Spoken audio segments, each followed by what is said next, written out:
Podemos? Podemos.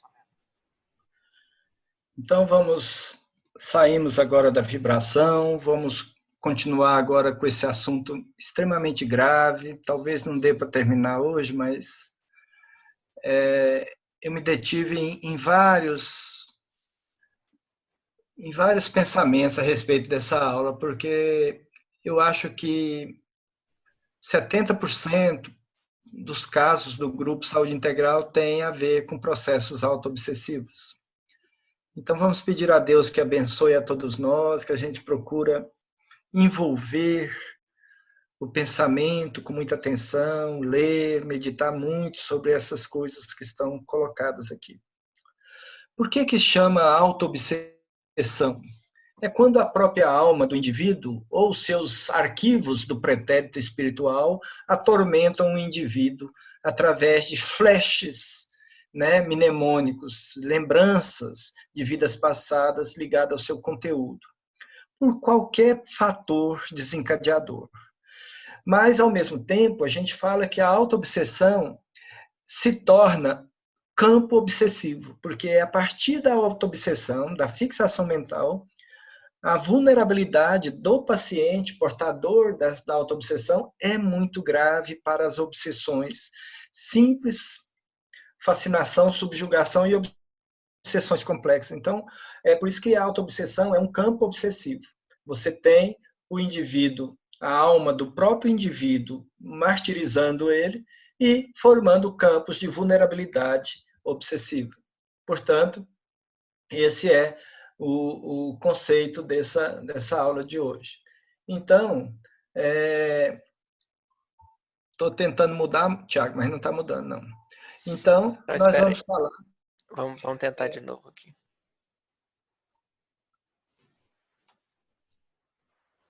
Isso. Só um pouquinho. Então, a autoobsessão, dá para ouvir aí? Dá? Então, a autoobsessão, ela é extremamente comum. Muitos psiquiatras criticam, o fato de eu tirar remédio, de eu fazer... É porque muitos desses quadros que eu identifico no consultório são autoobsessivos.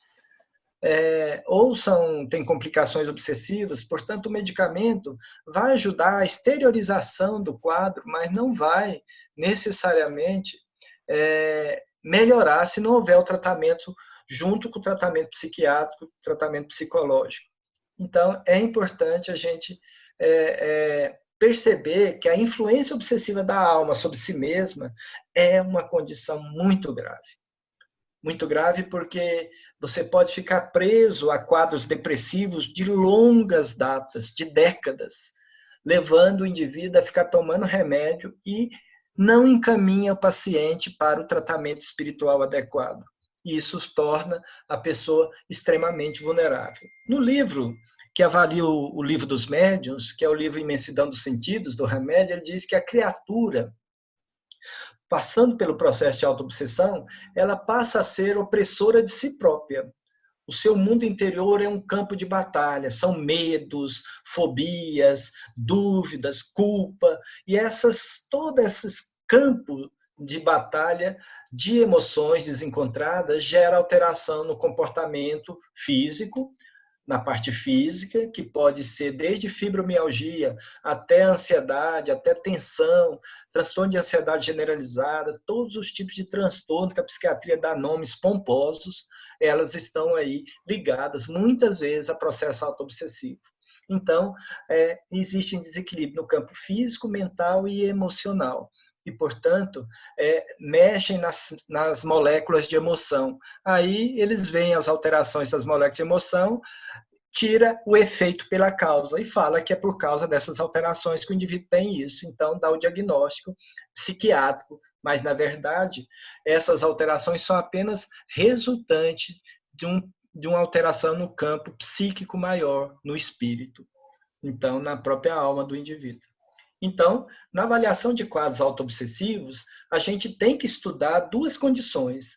É a fixação mental e a concentração mental. Aquilo que nós fizemos agorinha, na vibração, é um exemplo típico de concentração mental. Você tem um objetivo, você forma a corrente mental, você forma a cúpula de energia, e aí você direciona essa cúpula de energia, porque todos estão querendo direcionar no campo do bem.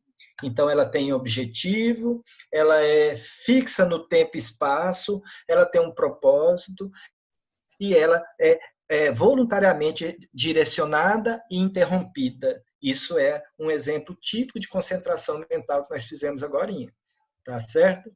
E isso tem um poder muito grande. Então, na concentração, o processo psíquico é centrado voluntariamente sobre uma atividade qualquer, um objetivo ou um objeto que nos ocupa no momento, deixando de lado todos os fatos. Na hora que a gente estava sendo direcionado, nós esquecemos tudo. É como se a gente saísse do espaço-tempo e nós nem percebemos o tanto que nós podemos conferir poder aos nossos pensamentos, direcionando ele no sentido do bem. E isso é concentração. Então, já na fixação mental, que é o objeto do nosso estudo hoje, na fixação mental é uma aderência do pensamento a um objeto, que pode ser uma situação, uma vivência, uma pessoa, e aí, a partir daquela fixação, a gente, sem objetivo produtivo, sem nada, é um processo de ficar ruminando, de ficar mastigando, de ficar martirizando. E aí o fluxo do pensamento se interrompe. E aí ele vai se cristalizando naquela ideia fixa, de maneira que ele não consegue romper a prisão mental da fixação mental. E essa fixação mental, ela pode evoluir por anos, décadas, séculos, milênios. Então, esse processo é importante ser estudado na autoobsessão. Então, a distinção entre fixação mental e concentração auxilia muito na compreensão das graves alienações autoobsessivas, principalmente no consultório psiquiátrico, quando eu escuto. Eu escuto as pessoas e aí eu vou determinando se essa pessoa tem uma fixação ou uma concentração mental. E facilmente a gente vê. A pessoa não percebe porque ela sempre está naquela postura que eu falei na aula de psicoeducação agora, culpando pessoas. Ele não olha para si, né? Ele não vê a si mesmo e o seu processo. Então, essa é uma das questões mais importantes da autoobsessão e da fixação mental, a alienação que o indivíduo tem de si mesmo. Na concentração mental, a fixação da atenção ela é voluntária e deliberada. Nós esquecemos de tudo. A nossa mente ficou vibrando em favor dos pacientes, totalmente absortos nessa conduta. Enquanto que na fixação mental, isso é dos domínios da mediunidade, ele diz, o encarnado ou desencarnado cristaliza seu psiquismo em torno de determinados fatos ou sentimentos do passado, sobre coisas ou pessoas. Aí pode ser um fragmento de vidas passadas, pode ser uma vivência de traição que ele teve, pode ser determinados fatos muito marcantes, onde ele foi protagonista de erros, então é culpa, pode ser qualquer coisa, de forma que tanto o indivíduo desencarnado quanto o indivíduo encarnado, ele pode ficar preso a essas vivências, né? Passando a viver ali unicamente naquelas ideias. E é isso que muitas entidades malévolas, elas utilizam desse saber e utilizam essa fixação dentro do magnetismo para dominar essas entidades, essas pessoas desencarnadas ou para dominar o indivíduo encarnado com ideias que fica ruminando, medos exacerbados. Então, na análise dos processos autoobsessivos, devemos compreender esse mecanismo. Isso é muito importante para que a gente possa trabalhar com as aulas, o esclarecimento. Então, a fixação mental, ideia fixa, o monoideísmo, é a operação mental pela qual o espírito dirige o pensamento a uma ideia central única e, a partir daí, ele abstém tudo o resto. Por isso que muitos espíritos com processos de fixação mental, eles não percebem o mundo ao redor. Ele não percebe que passou décadas, que passou anos, ele está preso. É muito comum você ver a fixação mental no desencarnado nos bolsões kármicos. Quando a gente comete um erro e depois a gente reencarna, aquelas entidades que foram lesadas, eles ficam presas no espaço, numa equação de tempo da época que foram lesados. e ele não consegue enxergar mais nada. E aparece ali, né, no trabalho mediúnico, falando coisas. A gente fala, esse problema dessa pessoa, isso que é um absurdo a gente falar isso para a pessoa, isso foi por causa disso aqui, ó. Agora resolveu. Cuidado, viu, gente? Ele pegou só aquele caso na fixação mental, é só uma situação na equação de espaço-tempo daquela reencarnação onde ele cometeu o erro. Aí, ao passar pela corrente, ao fazer o tratamento apométrico, você consegue fazer com que ele pare de ter acesso àquelas memórias e encaminhe as entidades que estão presas àquele momento. Isso tudo são técnicas que precisam ser estudadas na apometria. Então, o paciente que vivencia processo autoobsessivo, ele não consegue parar de se atormentar. Essa é a questão. Ele fica atormentado. Por isso que são parte dos quadros neuróticos, dos quadros de ansiedade, muitas vezes dos quadros psicóticos e das fobias. E enchem os consultórios psiquiátricos. Né? A maioria tem muitos pensamentos e atitudes autodestrutivas, de culpa, de autocobrança, de remorso, não sabe de onde vem isso, medos muito irreais sobre tantas coisas. Né? Tem um paciente meu que ele não pode, ele é engenheiro, ele não pode passar de carro em cima de viaduto, ele tem um terror terrível. Então aquilo vem na cabeça dele e é um medo. Então isso são fragmentos, são processos autoobsessivos, né, que levam o indivíduo a buscar o hospital, o médico, o psiquiatra, a gente passa a medicação, melhora um pouco as fobias, as respostas físicas, mas ele tem que passar, né, por tratamento espiritual para obter o alívio necessário. Então, são medos, remorsos, culpa injustificáveis. Não tem correlação com a vida real, com o evento agora. Né? Então, às vezes, um evento da agora pode desencadear esses fragmentos, né? Essas lembranças de vidas passadas, tormentosas. Né? Para ser autoobsessivo tem que ser tormentoso, tem que ter um tormento, um angustiante. Né? Então, isso é importante. Outra questão também é que nos processos autoobsessivos, a pessoa acessa trechos do seu inconsciente, ou seja, são condições do pretérito espiritual, e é espontaneamente, ou induzido por algum trauma, né? Outras vezes induzido por um agente obsessivo, sendo que este mantém certa distância do encarnado, mas consegue acessá-lo, e isso é muito comum, né? Você ter como técnica obsessiva, para ter acesso sobre a pessoa, os plugs mentais, como Filomeno Miranda fala. Então, eles, nos processos auto-obsessivos, também pode ter a incidência de um agente obsessivo que observa aquela pessoa e vai estimulando ela a acessar essas memórias tormentosas do passado. Tá? Muitos indivíduos que fazem tratamento para depressão que nunca melhora, a gente vai observar, ele tem bolsões de lembranças, de culpa, que não sabe de onde vem, às vezes culpa por algo que fez com um familiar que convive com ele hoje. Então, tem muitas questões aí que precisam muito do tratamento espiritual, precisam de esses pacientes receber aulas de orientação mais profundas. Isso tudo é tarefa futura para o grupo Saúde Integral, porque são casos muito graves. Outra questão também importante é que os estados íntimos, geradores de sofrimento psíquico, eles se exteriorizam, né, como quadros depressivos. Aí o médico faz o diagnóstico e pronto, acha que finalizou. Cuidado.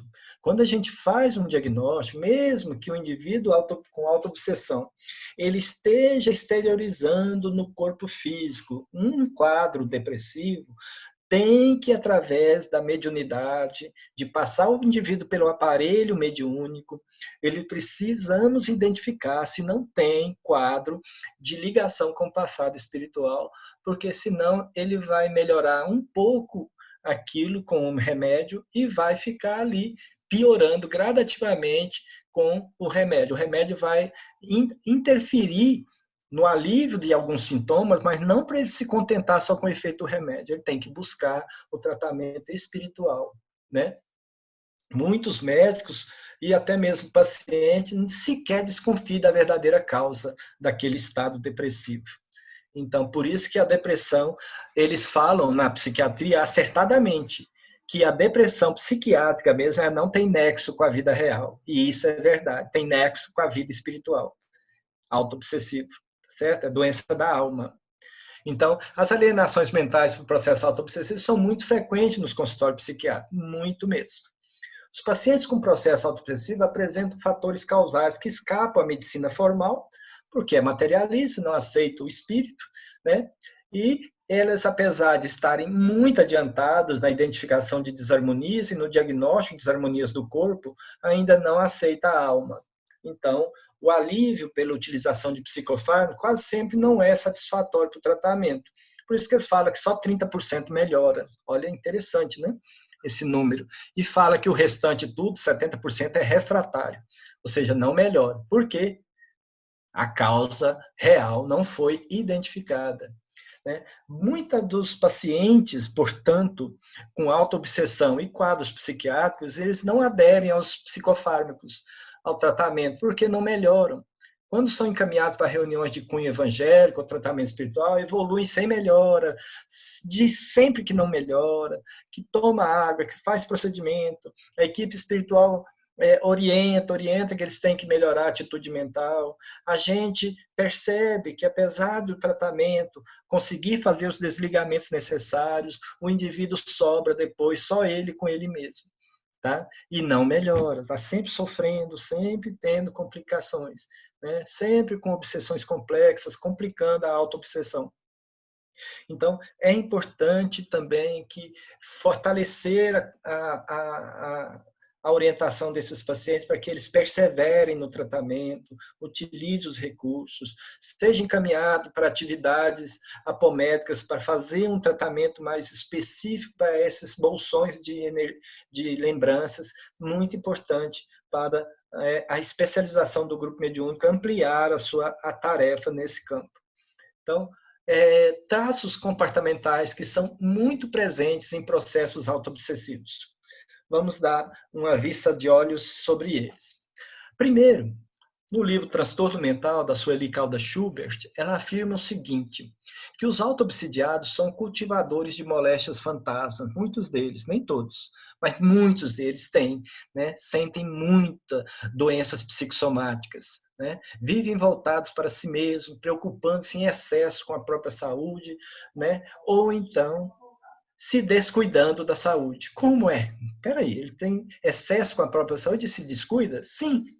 Muitos pacientes têm tanto medo de doença que ele não consegue nem abrir um exame. Ele não faz o exame, ele só vai no médico, mas ele não faz, ele tem medo. Tem muitos pacientes assim no consultório.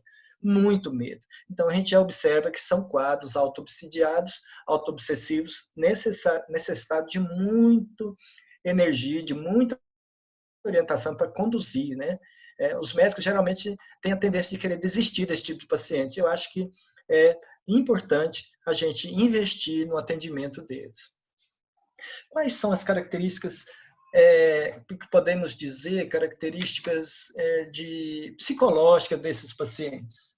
A característica mais importante é principalmente a fixação, a cristalização em certas atitudes. A gente fica querendo danar com o paciente, querendo fazer isso. Nas famílias é constante isso, zombar desses pacientes, mas o comportamento tem assim, uma forma peculiar de compreender a vida, de compreender a si mesmo. Isso tem, então, primeiro, uma autocensura e uma recriminação das coisas constante, das pessoas, de si mesmo, se sabotam muito, sonham com a coisa, querem fazer, quando chega a coisa, não quer, né, não vai, escapa, tem um processo autopunitivo muito grande, se sente culpado, não merecedor, né? Ao mesmo tempo, muitos autoobsessivos, eles têm muito complexo de vitimização, né? Por isso que lá na aula de psicoeducação, no presencial, eu falo tanto dessas coisas lá. Eu dou aula muito sobre isso. Por isso que o irmão Maurício fala, para falar a primeira aula sobre a mensagem, a pessoa do Cristo, e depois continuar com as aulas técnicas que ele chama, porque ele sabe perfeitamente desses conteúdos aí. Eu falo porque no consultório eu vejo tudo isso e eu preciso falar para eles essas coisas. Tá? Então, o complexo de vitimização eles fazem aquela descrição como assim, não tem jeito, alguém tem que ajudar, eu não melhoro. Só alguém de fora, eu não posso, eu sou impotente, aliás, eu nem mereço. Né? Então começa, quem tem autoobsessão, que tem conhecimento espírita, é pior ainda, porque ele tem tanto argumento, tanta coisa que ele acaba se perdendo nas explicações. Tá? E, na verdade, não faz a mudança da conexão. É aquilo que eu falei, que conhece a verdade, mas não faz a vivência da verdade. É mais fácil a gente viver o eu ideal, né? Ter muito de conhecimento, ter a prática mediúnica, ir para o grupo mediúnico, fazer as coisas, tudinho é o eu ideal. Mas na hora que fica sozinho, está ali queixando, fazendo, porque está sofrendo, porque agora, sozinha, a pessoa está com o eu real. E aí o eu real não é nada bom e a pessoa não aceita o eu real, larga e fica negociando com o eu ideal, aparentando estar bem. Isso é muito comum dentro de um complexo de vitimização. Rigidez de pensamento com certezas absolutas. Então, as certezas absolutas, elas vão se tornando cristalizadas, né? Quais são elas? São as certezas sobre sua família, seu companheiro, sua profissão, suas insatisfações, seu mundo psicológico, e que tudo isso é só tristeza, só insatisfação. Esse é o cenário psíquico, comportamental, psicológico do indivíduo autoobsessivo. Então, muitos processos autoobsessivos, eles são evidenciados por essa complexo de vitimização. Né? O Cláudio Sinodi afirma, num dos livros da coleção do grupo Joana de Ângeles, o grupo de estudo Joana de Ângeles, que um dos requisitos para a conquista da maturidade é libertar da queixa sistemática. Então, a maioria dos indivíduos autoobsessivos são muito imaturos. Eles são determinados pelo mundo externo, não pelo seu discernimento. Né? Então, essa condição de imaturidade, né, dessa queixa sistemática, dessa vitimização, né, eles se tornam extremamente tóxicos, eles roubam a energia fluídica das pessoas, eles vampirizam. Se tem um indivíduo que vampiriza a energia de quem o ouve, é o autoobsessivo. Agora ligou, agora ficou ligado. Ó, desligou, tá vendo? Olha lá, ó. Sim. Então, é importante que a gente possa pensar nesses indivíduos como indivíduos extremamente necessitados de atenção, de compreensão. Porque veja só esse comportamento aqui, no vitimismo, ligado à imaturidade. O indivíduo imaturo é aquele que quem determina como ele vai ficar são os outros, não é ele mais. Então, ele não tem um autodirecionamento. Então, ele não assume responsabilidade, está sempre culpando, sempre melindroso, permanece sempre reclamando das pessoas, sempre buscando um algoz para pôr culpa, vive sempre se justificando, tentando demonstrar que o seu sofrer é muito grande, né? Que ele já tentou isso, já tentou aquilo, que não tem jeito. Né? Sempre que alguém liga, resvala para a sua pessoa. Então, o indivíduo imaturo ele é muito egocêntrico. Então, ele tem muita autopiedade, um vitimismo muito grande. Então, ele é um indivíduo verdadeiramente doente da alma, que precisa de tratamento, precisa de condução, precisa de paciência para a gente despertar nele a necessidade de buscar a autocura, o autoenfrentamento.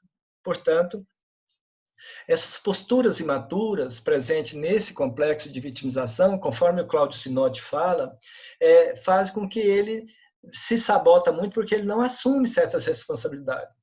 Né? Porque assumir responsabilidade significa que errou, e isso significa que tem que mudar. Então, ele evita isso a qualquer custo. Por isso que é um indivíduo escorregadio, no sentido da terapia, da psicoterapia. Tendem a buscar sempre os algozes. Isso eu já comentei.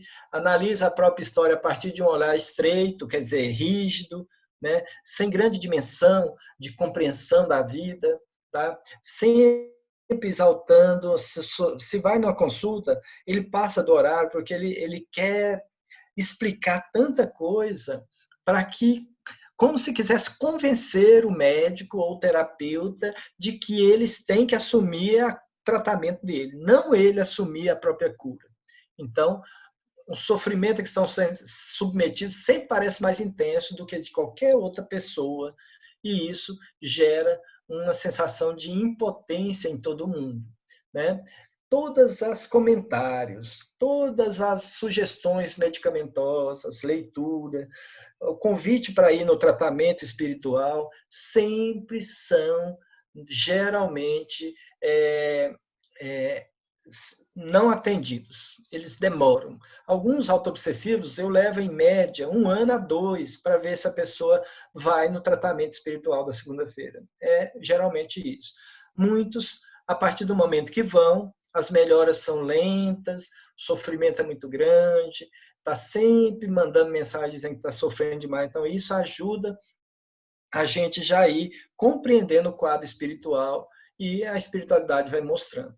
Então, como a gente entender em que situações a fixação mental vai abarcar os conteúdos extracerebrais? Porque você pode ter vivências traumáticas nessa vida atual, nessa equação de tempo agora, e essas experiências agora traumáticas podem reeditar experiências traumáticas lá de trás, uma experiência pequenininha nessa ponta do tempo aí, nessa marcador do tempo. Então, essas imagens desarmônicas, elas vão aportando na consciência de superfície. E aí, o paciente começa a ter dessas imagens que chegam na sua mente, inconscientemente, elas vão chegando ao consciente na forma de angústias muito graves, com coisas banais. E aí a gente começou a adentrar alguns tipos de autoobsessão, ou seja, todos os quadros anímicos que nós vamos descrever aqui. Então, nesse sentido, a gente pode perceber que existem vários, né? Sempre causando conflitos pessoais e interpessoais. Então, um deles é acessar a culpa por erros do pretérito espiritual, no uso errado do livre-arbítrio ou no uso equivocado do livre-arbítrio. Outras vezes nós temos estigmas psíquicos e outras horas memórias parasitas autoinduzidas ou lembrança tormentosa com o passado, ressonância com o passado. Todas essas questões são formas específicas de autoobsessão.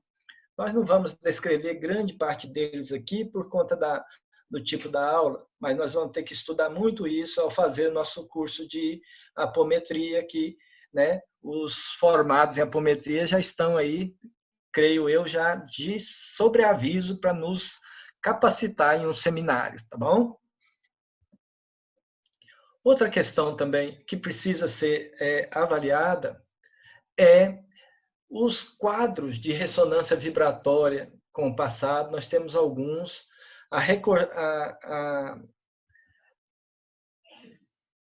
Peraí. Tá bom. A recordação fragmentária e tormentosa de encarnação anterior. Tá passando sozinho ou você tá mexendo, Thiago? Então... Não, tô mexendo não, mas é só você. Então, tá bom. Nós sabemos que nós temos, e isso aqui são tudo estudo do Dr. Lacerda, que formou, estudou e pesquisou a apometria. Nós sabemos que nós temos recordações de vidas passadas, né? São fragmentos que vêm na nossa memória de vez ou outra, mas não é tormentoso. Não faz bem. Crianças têm muito isso, outras pessoas, eles falam umas coisas assim que a gente olha, falando, de onde esse menino tirou isso? Mas é recordação, mas não é tormentosa. Aqui nós estamos falando num quadro anímico, onde a recordação que a pessoa tem causa muita angústia na pessoa, né? É de uma encarnação próxima ou distante, né? Nós podemos ter estigmas são marcas, gente, de processos. O autismo é um típico quadro desse, de estigma kármico físico, a esquizofrenia, né? São marcas muito fortes, sinais muito fortes. É claro que o estigma kármico físico, são aquelas pessoas que nascem com deformações muito extensas no rosto, verdadeiras cicatrizes espirituais, que são impactadas no corpo físico. E tem um estigma psíquico, que são esses medos, essas fobias terríveis que nós temos no consultório. Correntes mentais parasitas são lembranças muito específica de uma determinada vivência, e essa lembrança passa a vir para o consciente da pessoa, atormentando ela. Todas essas questões podem se tornar campos obsessivos, todas elas. Por que campos obsessivos? Porque aí elas podem sofrer o ataque de entidades que conhecem o mecanismo por que passa o paciente. Então, muito comum a autoobsessão complicada, com obsessão complexa e com subjugação. Então, aqui está uma outra questão importante, que é os processos autoobsessivos externalizados na aura. Então, como a fixação mental faz com que o indivíduo funcione a mente dele em circuito fechado, ele fica queixando, mas não aceita nada externo entrar, porque ele está cristalizado a mente na fixação. Então, essa fixação mental, ela gera imagens. O pensamento vai plasmando imagens ao redor da pessoa, gastando uma energia muito grande. Uma das características do autoobsessivo é a falta de energia. E aí, elas se espelham na aura ou na psicosfera dele. Uma entidade que observa ali de perto, ela pode entender perfeitamente o quadro em que se encontra aquela pessoa, facilitando um processo de complicação obsessiva. Essas imagens podem ser desta vida ou de vidas passadas, só que são fragmentos de vidas passadas que o indivíduo fica com a mente fixa neles, sofrendo ali, né?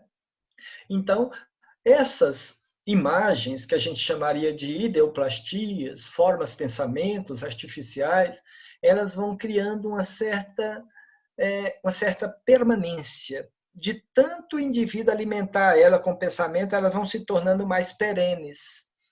Essas formas, pensamentos, fortalecidas pela fixação mental, elas começam a ficar tão perenes que o indivíduo começa a ter a sensação de alucinações, ele começa a ter senso-percepção, a senso-percepção dele, os sentidos, começam a identificar essas criações mentais. E essas percepções angustiantes, tormentosas, são confundidas pelos médicos como alucinações ou delírios. E aí entra com medicação que pode bloquear parcialmente, atrapalhando o diagnóstico ou não levando o indivíduo ao tratamento espiritual. Então, todas essas condições que nós acabamos de comentar fazem com que a aura das pessoas formem campos obsessivos, facilitando, então, nessas tomadas mentais, facilitando o acesso de entidades à intimidade. E é claro que muitos desses tormentos, dessas vibrações, podem trazer lesões à tela etérica do indivíduo, aos centros de força. Isso também é uma condição. Então, o monoideísmo, né, todo o processo de fixação, faz com que essas pessoas vão, então, aportando mais reminiscências de vidas passadas, à medida que ele vai fixando, ele vai adentrando. Existem pacientes que sofrem tanto o acesso dessas experiências de vidas passadas na mente que eles chegam a entrar em estado de alienação mental, como qualquer psicótico que se preza, né? E o teste da realidade deles se perde completamente, alguns se infantilizando, outros se tornando completamente uma personalidade à parte. É quando a gente fala que o paciente perdeu a consciência do eu, né, na psiquiatria. Então, quando nossos atos, no uso do livre-arbítrio, geram sofrimento para terceiros, e aí a gente passa sem responder e assumir a responsabilidade por esses atos de muitas lesões a terceiros, a gente pode renascer com a mente fixada nessas ações, porque o indivíduo é escravo do erro, gerando culpas em processo grave de monoideia, que pode determinar a reencarnação com estigmas kármicos físicos. Esses estigmas kármicos eles são muitas vezes caracterizados como doenças genéticas desde o nascimento. Estigmas kármicos físicos conhecido é a tendência à esquizofrenia, a síndrome de Down, o transtorno do espectro autismo, são formas de estigmas, são estigmas físicos, marcas físicas, sinais físicos, e já são muitas vezes mediados pela genética mesmo. São formas expiatórias, né? E nós temos uma das complicações que o povo percebe, que são as fixações mentais na culpa. Isso aí, quando a autoobsessão e a fixação mental ocorre no indivíduo desencarnado, esses indivíduos, então, com um processo de culpa muito grande e sobre a ação de um indivíduo conhecedor, hábil e cruel, ele pode utilizar essa mente para fazer uma alteração plástica, já que o perispírito tem a propriedade plástica de acessar a um pensamento. Então, a culpa faz com que o indivíduo seja acessado por uma outra inteligência que o escraviza, né, por muito tempo, e aí precipita esses quadros de alteração da forma perispiritual em licantropia, zoantropia, todas as formas, né, de alteração do perispírito. Em algumas condições que só ocorrem durante muitos séculos, só ocorre com o indivíduo fixado, a mente fixa no mal, no erro,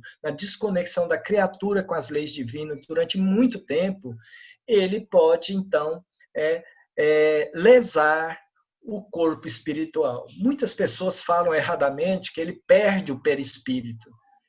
Isso é um erro de interpretação, né? Ele não perde o corpo, o perispírito, ele simplesmente perde a forma humanoide, ele perde a forma humana, tá? Por causa da mente cristalizada no sofrimento, na culpa, na monoideia tão gravemente durante tantos anos, ou às vezes fomentada, que ele vai então perder a forma humana. E a grade perispiritual do perispírito forma o que se chama no plano da erraticidade inferior de cascões energéticos, cascões fluídicos. E eles são utilizados, esses restos do perispírito que perdeu a forma humana, eles são utilizados em muitos processos de contaminação e processos obsessivos complexos.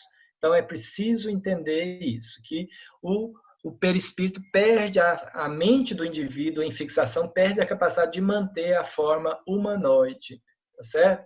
Eles chamam isso, de uma forma equivocada, de segunda morte, mas deu para entender aqui direitinho, tá?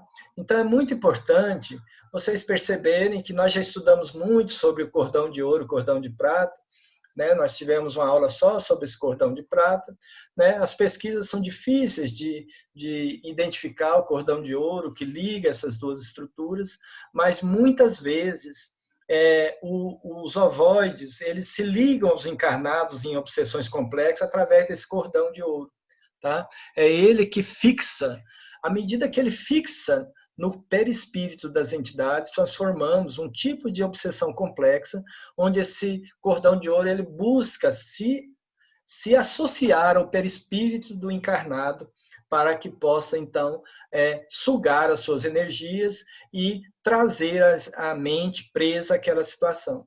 Então, o cordão de prata une o duplo ao corpo físico e ele pode ser rompido com a desencarne. Já o cordão de ouro faz parte do espírito, do mental, e isso não ocorre, mas é uma das formas de degeneração, de perda da forma perispiritual, é uma forma chamada vibrião, que é o que geralmente eles colocam aí. Mas nós temos outras formas, à medida que o perispírito foi se estruturando até chegar à forma humanoide, nós temos várias formas, mas não cabe aqui buscar isso. No livro Legião, vocês podem ver todas essas configurações aí, do Robson Pinheiro, quem não tem tanto ranço doutrinário. Correntes mentais parasitas autoinduzidas. Essas eu coloquei aqui porque são as mais comuns. Vocês estão vendo a imagem aí? É o protótipo do indivíduo com preocupação. Na verdade, o rompimento do cordão, estão me perguntando aqui, eu estou vendo. O rompimento do cordão de prata, na verdade, é o último ato do desligamento. Você morre, o corpo físico morre, depois é que há o que nós chamamos de desligamento. Aí ele rompe porque não tem mais ponto de ligação com o corpo físico, né? Então aí ele se rompe. É quando você fala que morrer é diferente de desligar, né? Existem indivíduos que estão presos ao corpo físico que ele morre, mas não desliga. Ele precisa ficar um tempo preso ao corpo até a energia se desligar, depois ele fica na erraticidade até a energia desligar, depois ele vai para a lama do astral, onde ele vai finalmente fazer um fio terra lá nessas energias, onde vocês viram o André Luiz passando, muito bem representado lá no nosso lar. Aí ele vai desgastar as últimas energias para então, finalmente, ele ir para o mundo astral. Quando arrepende, quando ora, quando ele faz essa oração, ele faz um fio terra e as energias descem tudo para essa lama do astral. Então, ela tem propriedades, posso dizer, abre aspas, terapêuticas, mas não é o motivo da aula hoje. Então, as correntes mentais parasitas autoinduzidas elas nascem da intimidade psicológica, mais precisamente da memória extracerebral, que é a memória presa no espírito, né? no corpo mental. Então, passa a dominar o indivíduo e passa, então, a superficializar na consciência de superfície, no eu atual, na consciência atual. Então, eles vão chegando ao consciente e a nossa mente, às vezes, identifica essas questões. Então, identificando os sintomas, dramatizando as ocorrências mais corriqueiras do dia a dia, sofrendo por antecipação, situações que jamais chegarão a se concretizar, é típico, gente. Essas correntes mentais autoinduzidas no TAG. O que é o TAG? É o transtorno de ansiedade generalizada. Ele vai se flagelar. É muito comum em codependências, é muito comum também em quadros de ciúme graves, né? Aquela pessoa com inveja, com egoísmo, com orgulho muito grande, com muito autoritarismo, aqueles indivíduos hipocondríacos, vítimas de si mesmo, atormentados por si mesmo, aqueles indivíduos com muita preocupação por coisas banais, catastrofizando, vê tragédia em tudo. Esses indivíduos, muitas vezes, mistura a consciência atual, percebe essas coisas e mistura com essas lembranças, né? Por isso que chama correntes mentais parasitas, ou seja, ela paralisa o indivíduo, suga as energias, faz ele perder as energias, mas é ele mesmo, com ele mesmo, tá? Então, são temores injustificáveis, medos descontrolados, fobias terríveis, temor em relação a aflições corriqueiras da vida.